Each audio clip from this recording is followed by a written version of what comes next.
Bien de nous choisir pour vous informer. Merci de votre fidélité à Espace TV. Bonsoir et bienvenue dans cette nouvelle édition dont voici les principales articulations. À la une de l'actualité, le cortège de campagne de Cellou Dalein Diallo empêché ce dimanche d'accéder à la ville de Kankan où le leader de l'UFDG prévoyait un meeting électoral. Des militants du RPG très remontés ont barricadé le passage avec des troncs d'arbres en scandant des slogans hostiles au parti et à son président Cellou Dalein Diallo. Et précisions à suivre dans cette édition d'information. Et puis les jeunes de Walindara se mobilisent pour la prévention des violences en Guinée. Ils se sont concertés avec les sages de la localité pour prendre des dispositions pendant et après les élections qui pointent à l'horizon. À suivre le reportage de Mamoudou Bouléré Diallo dans ce journal.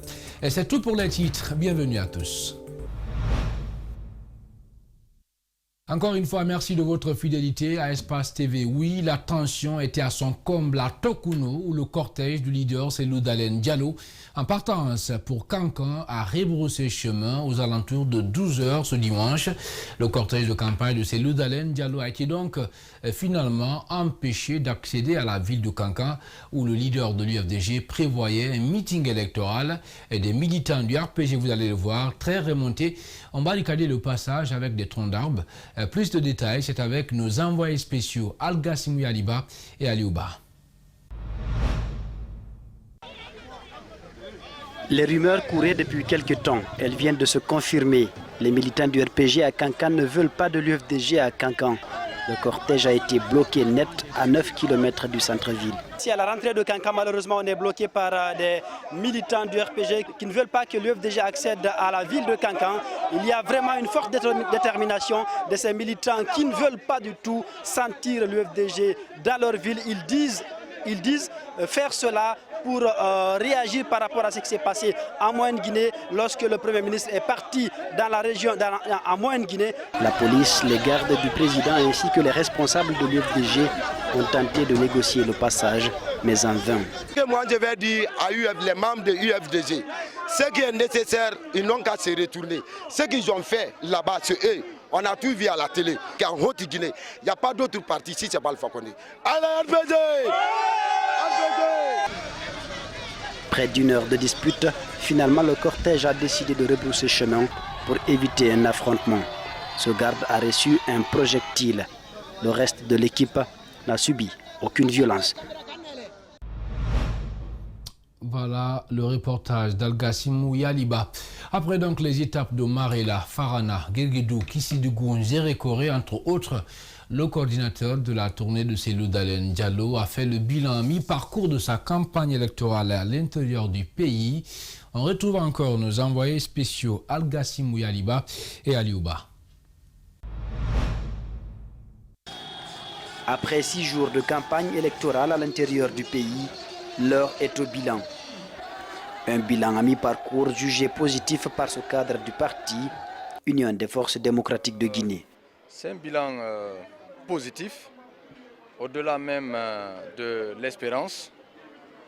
Depuis que nous sommes sortis le lundi dernier de Conakry, les populations des villes et villages traversés sont sortis massivement, vous en êtes témoins, pour accueillir le leader de l'Alliance nationale pour l'alternance et la démocratie, Cellou Dalein Diallo. Ils ont exprimé leur volonté, leur souhait ardent de changement. Plusieurs meetings qui ont drainé du monde et des rencontres avec des communautés villageoises. La campagne électorale de 2020 a une particularité, selon Alpha Boubakarba. La particularité de cette campagne, c'est dans les villages. Souvent, nous avions des mobilisations dans les villes, dans les communes urbaines. Mais vous avez constaté cette fois-ci, dans les villages, tous les villages traversés, les autochtones sont sortis, les habitants de ces villages sont sortis pour applaudir Cellou Dalein et pour lui dire combien de fois ils sont fatigués de cette mauvaise gouvernance et combien ils souhaitaient une alternance qu'il incarne aujourd'hui. Affronter ces routes est un véritable parcours de combattants. Vous avez fait le tour d'une partie de la Guinée avec nous. Nous avons tous fait le constat que malheureusement, nous n'avons pas de route. En 10 ans, le président Alpha Condé n'a pu construire que 135 km. Et même ça, ce n'est pas que lui qui les a construits. C'est Rio Tinto qui a fait don de ce tronçon à la République de Guinée. Prochaine étape, Kankan, où le leader de l'UFDG va dire ses ambitions et tenter de convaincre l'électorat. Voilà, la correspondance donc de nos envoyés spéciaux Al-Gassimou Yaliba et Aliouba. Depuis Sidia Touré est rentré cet après-midi à Conakry après un séjour à l'extérieur du pays, notamment à Abidjan et à Paris. Alors son état-major n'a pas organisé une grande cérémonie à cette occasion, mais le président de l'UFR a tout de même tenu un point de presse à son domicile à la Minière. Et devant les médias, Sidia Touré a tenu à rappeler la nécessité, dit-il, de chasser le président Alpha Condé du pouvoir sur la participation à l'élection du 10 octobre prochain de ses anciens partenaires au sein du Front National pour la défense de la Constitution. L'ancien Premier ministre n'exclut pas une éventuelle réconsidération de la position du Front vis-à-vis de ces partis. On l'écoute au micro d'Abdourahmane, sénateur Diallo et Ibrahima Adekousouma. Cette lutte a commencé avec la création du FNDC le 3 avril 2018. Le 14 octobre, nous avons lancé le mouvement. Ce n'était pas pour aller voter, c'était pour demander le départ d'Alpha. L'UFR n'a aucune démarche personnelle. Nous nous inscrivons dans la démarche de la société civile et des partis politiques membres du FNDC. On n'a pas changé par rapport à ça. Donc ne nous ramenez pas au vote. Le vote là, c'est conjoncturel. En attendant, si on avait la possibilité de faire l'alternance par le vote à l'époque, je pense qu'on aurait dit commencez par nous inscrire, on va battre Alpha dans les villes. Vous allez à quelque chose dans lequel vous n'avez le contrôle de rien du tout. Malgré tout ce qu'on raconte sur le fichier, c'est faux. Les électeurs sont répartis selon leur région, selon le bon vouloir du gouvernement. Vous qui êtes des prétendus candidats ou même des observateurs, vous n'avez aucun moyen de changer cela. Aujourd'hui, les candidats veulent faire campagne. Il paraît que Ousmane Kaba, quand il veut s'installer quelque part à Conakry, on envahit les lieux. Je viens en descendant de l'aéroport, on m'annonce que Cellou n'a pas pu aller à Kankan. Ben quoi? Vous voulez que ça serve à quoi exactement? Et on s'est arrangé pour avoir 22% de l'électorat dans cette région. Même si je sais que les Kankanais n'ont pas envie de voter Alpha Condé, mais dans le fait qu'on empêche les gens de venir voir ce qui s'y passe, une fraude va s'organiser. Donc on se dit, probablement, ce n'est pas une décision de l'UFR, ce n'est pas mon parti qui a décidé. Le FNDC dit ce que nous avons arrêté depuis le 3 avril 2019. Continuons sur cette ligne pour que nous soyons sûrs que ce bonhomme partira.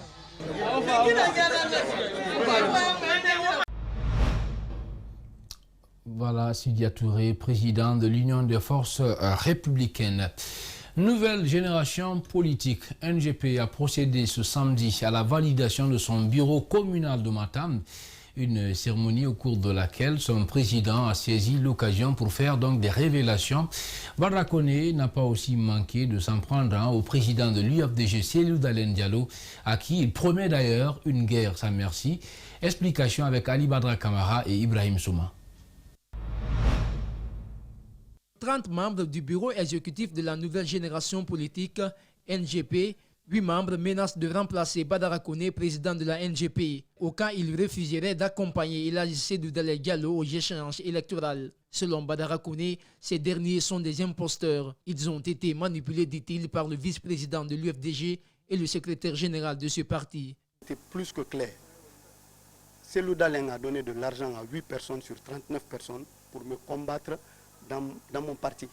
Je ne ferai jamais ça, ce n'est pas orthodoxe. Il a osé faire ça par le canal de son premier vice-président et son secrétaire national de la jeunesse.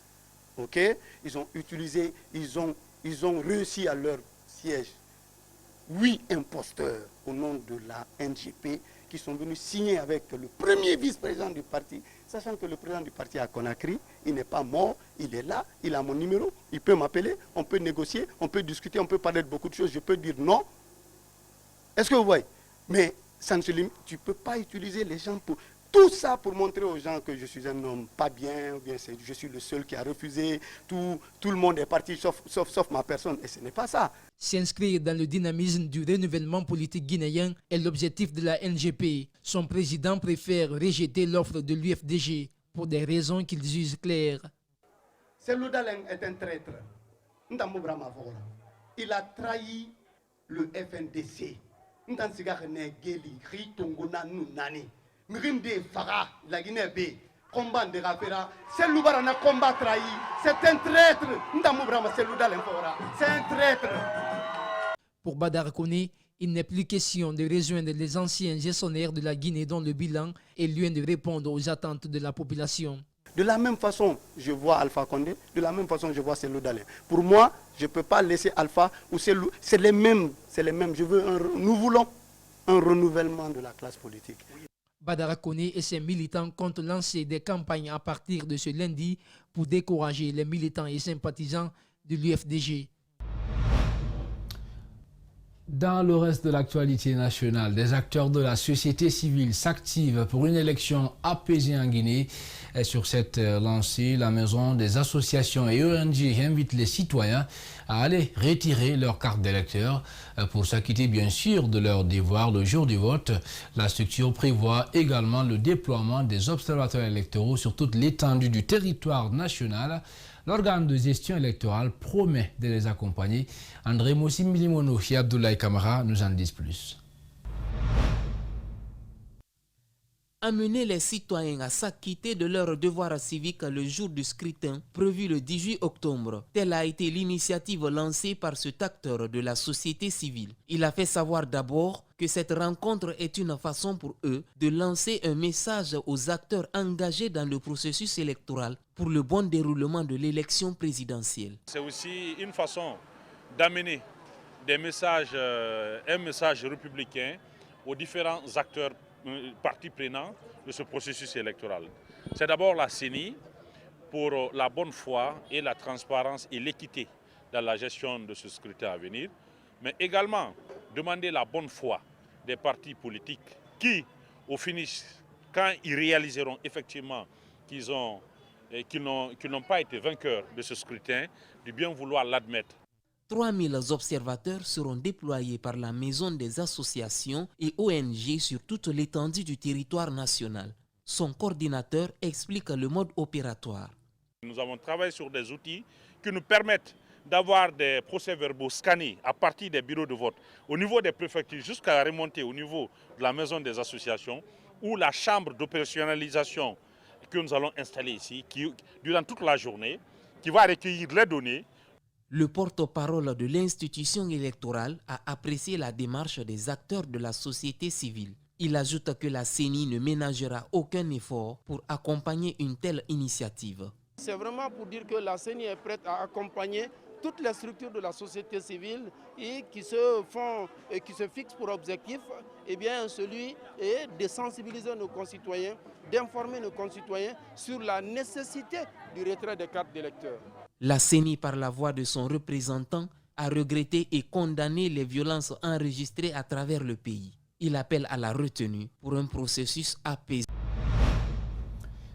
Réunis autour d'une seule idée, les jeunes, ou plutôt des jeunes de l'Axe, se concertent pour éviter toute instrumentalisation. Alors le bloc positif a vu le jour ce dimanche à Amdalaï, dans la commune de Ratoma. Les membres invitent les autres jeunes de cette partie de la commune de Ratoma à adhérer de façon massive à cette initiative. Djurilba et Tcherno Sadouba, explication. L'initiative du bloc positif est partie d'un constat très amer chez les jeunes qui se laissent facilement manipuler par des politiques. Boussiriou est le porte-parole de la structure. Il voudrait que cette pratique s'estompe. La conscientisation de la jeunesse, nous avons la formation de la jeunesse, parce que comme vous le savez aujourd'hui, les jeunes représentent près de 70% de la population. Donc c'est une masse critique qui est très importante dans la prise et dans la gouvernance, dans la prise de décision et dans la gouvernance. La rencontre a intéressé des personnalités politiques. Aliouba du modèle promet déjà d'appuyer le combat dans lequel s'inscrit le bloc positif. Je suis venu représenter le modèle parce que nous sommes sensibles à toutes les initiatives portées par les jeunes. Surtout étant de Hamdallah et moi-même, c'est important que dans ce quartier où j'ai passé beaucoup d'années de ma vie d'étudiant, c'était important de répondre à l'appel des amis. Les participants à ce cadre d'échange invitent le bloc positif à la constance et à ne pas céder aux tentatives des politiques. Pour l'élection présidentielle actuelle, les Guinéens ont refusé de tomber dans l'instrumentalisation, dans la manipulation des ethnies. Donc je demande aux Guinéens de rester dans ça. Il n'y a pas de Malinké opposés au Peul. Il n'y a pas de Soussou opposés au Malinké. Il n'y a pas de forestiers opposés au Peul. Nous sommes tous des Guinéens. Le bloc positif a l'ambition d'amener les jeunes à tirer le meilleur d'eux-mêmes. Pour cela, des débats entre jeunes sont prévus dans les jours à venir par les membres. Le reportage donc signé de Djibril Ba. Des jeunes de Wanindara dans le même sillage, dans la commune de Ratoma, se mobilisent aussi pour la prévention des violences. Ils se sont concertés avec les sages de la localité pour prendre donc des dispositions pendant et après cette période électorale réputée, vous le savez, comme un lieu conflictogène. Les jeunes veulent redonner une autre image du quartier en étant donc chacun un porteur de messages de paix. Mamoudou Boulere Diallo et Yacouba Traoré étaient de la partie. Voici le reportage. Épicentre de manifestations politiques et sociales, parfois violentes, c'est ce qui caractérise Wanindara ces derniers temps. Des contestations sanglantes ont été enregistrées dans la zone. En cette période électorale, des jeunes de ce quartier de la haute banlieue de Conakry veulent changer cette image. La quasi-totalité des jeunes de Wanindara, c'est des jeunes qui sont responsables, ils sont conscients. Ils ne vont pas gâter chez eux là-bas. Ce n'est pas eux qui vont vraiment s'attaquer et attaquer leur famille. Mais ce que nous le disons, c'est de s'organiser ensemble pour que ces mauvaises personnes qui quittent ailleurs là pour venir s'aimer le trouble et créer vraiment la psychose et le désordre dans le quartier, qu'on s'organise pour éviter cela. Un changement de mentalité, c'est ce que demande l'association des élèves et étudiants leaders de Guinée. Il n'est pas contre les manifestations tant que celles-ci sont pacifiques. Ces jeunes, ces autorités locales, ces sages du quartier sont tous unanimes sur la nécessité de préserver la quiétude sociale. On constate que c'est pendant les élections qu'il y a des problèmes. Donc il va falloir les dire que les politiques, c'est des adversaires, ce ne sont pas des ennemis. Lors des dernières des élections passées, nous avons passé 72 heures en train de protéger nos biens dans nos familles respectives. Donc, si aujourd'hui, à la veille des élections des présidentielles de 2020, on nous invite pour qu'on se donne des idées, je voudrais que chacun soit le messager au niveau de sa famille, l'ambassadeur pour prôner la paix, rien que la paix. Nous voulons la paix dans Wanindara. Donc nous prions la jeunesse de vraiment nous aider pour qu'il y ait la paix. Je trouve cela encore que ça pas bien encore parvenir aux ayants droit, qui sont encore les personnes cibles, qui s'affrontent à tout moment pour la cause politique. La violence ne résout aucun problème, au contraire, elle envenime la situation. Imam Ibrahim Silla demande aux pères de famille d'en tenir compte et de sensibiliser leurs enfants. Merci donc à Mamadou Boulere Diallo pour ce reportage. Le dernier virage de cette page Nation, une conférence débat organisée ce samedi par les jeunes diabétiques donc en Guinée qui sont souvent, vous le savez, victimes des regards stigmatisants de la part de certaines personnes dans la société. Nous sommes tous concernés et donc nous devons tous agir pour changer notre regard. C'est le thème qui a été débattu par les participants. La question a fait l'objet d'un d'échange entre le professeur Nabi Moussa Baldé, chef du service diabétologie à l'hôpital national d'Onka et les jeunes diabétiques. Le détail, c'est avec Ali Badra Kamara et Abouakar Keke Bangoura. Cette rencontre des jeunes diabétiques de Guinée a mis en lumière leur vécu au sein de la société. Des réalités qui se matérialisent par la stigmatisation, le manque d'emploi et le rejet. Il est question à travers cette initiative de faire un plaidoyer auprès du gouvernement pour améliorer leurs conditions de vie. Les enfants diabétiques qui nous ont fait aujourd'hui leur témoignage dans cette cérémonie ont livré des témoignages très émouvants. Et nous avons pensé, avec l'Harmattan Guinée, recueillir ces témoignages-là pour en faire un livre qui va servir de communication, livre qui va servir de témoignage, livre qui va servir de support, de plaidoyer pour expliquer ce que c'est le diabète, expliquer les difficultés que notre société en Guinée aujourd'hui a vis-à-vis de cette maladie. Bilirissa Baldé vit avec cette maladie depuis 18 ans. Sa restriction alimentaire rythme avec son quotidien pendant toutes ces années. Le regard fade est plein d'espoir. Elle assume sa maladie. Cependant, elle déplore la stigmatisation dont les diabétiques sont victimes. Nous avons l'autostigmatisation parce que nous-mêmes nous stigmatisons par le fait que les autres nous stigmatisent, ça nous pousse à nous autostigmatiser. Le deuxième point, c'est l'hétérostigmatisation. Ces jeunes se sentent abandonnés par l'État. Pourtant, certains d'entre eux sont titulaires de diplômes universitaires, leur permettant de contribuer au développement sociopolitique de la Guinée. Pour relever le défi, on se donne corps et âme. Il a dit un mot que je retiens toujours. Les gens peuvent travailler 10 heures, mais nous, on peut faire 24 heures. Et on veut vraiment le prouver qu'on peut le faire. On peut vraiment lui dire que oui, il a vraiment raison d'avoir confiance en nous pour montrer à notre chère Guinée que les diabétiques sont là. Ces jeunes invitent les autres diabétiques à les rejoindre pour mener ensemble le combat pour leur épanouissement. Et puis fin ce samedi de la formation de 200 jeunes sur la recherche de l'emploi en Guinée. Ils ont été outillés sur le thème Programme de l'éducation à l'emploi. L'objectif est de les permettre d'être opérationnels sur le marché. L'initiative est du gouvernement guinéen. Marissa Camara commente les images de Thierno Sadouba. Le gouvernement guinéen, dans l'optique de donner de l'emploi aux jeunes, multiplie les initiatives en leur faveur. 200 jeunes viennent de bénéficier d'une formation axée sur le programme d'éducation à l'emploi. La finalité est de décrocher un stage dans les entreprises partenaires au projet BOSEJ.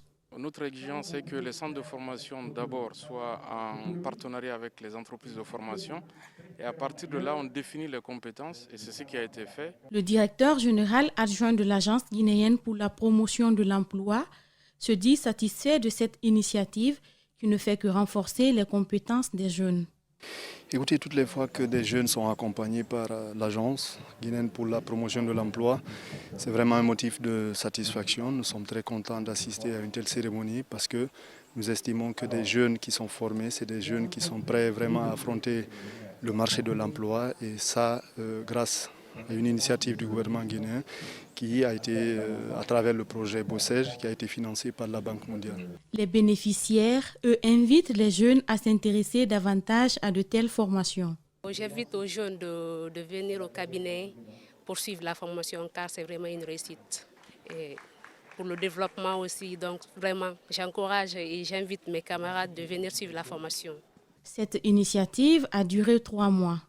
À la fin du projet, 1400 jeunes bénéficieront des stages dans les différentes entreprises associées au programme. Voilà, mesdames et messieurs, c'est ce élément de Marissa Camara qui met fin à cette édition d'information. Une édition réalisée par Djibril Ba. Elle a été conduite à la régie et au cadrage par le très discret Lamine Tidibé, assisté de Salimou Fofana. Merci à tous de l'avoir suivi. Où que vous soyez dans le monde, nous vous souhaitons un excellent début de semaine sur Espace TV. Bonsoir.